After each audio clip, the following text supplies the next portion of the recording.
Hello guys and welcome here. So in this video we are going to talk about the COSH function inside of Microsoft Excel. So this function will return the hyperbolic cosness of a number, and it has only one argument, which is the number right here. So for the purpose of this video, I have generated numbers with the random number function inside of Microsoft Excel. So each time that I refresh, I'm going to have different numbers.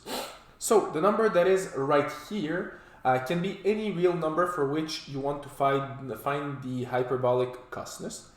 So the way it's going to work is pretty simple. You need to enter COSH and then select your number. The function, well, the formula that will be used for the COSH function will be the formula right here.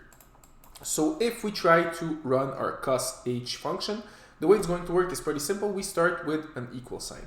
Once we have it, we want to enter COSH, and then we can open up our parentheses.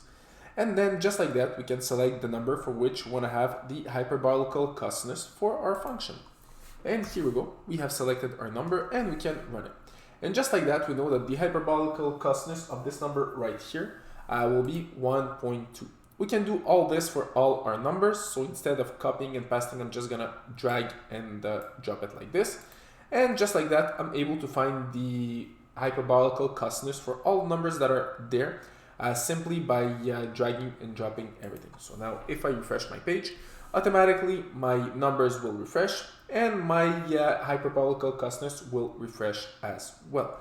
So this is how you can use the COSH function inside of Microsoft Excel, and you can apply it to various numbers.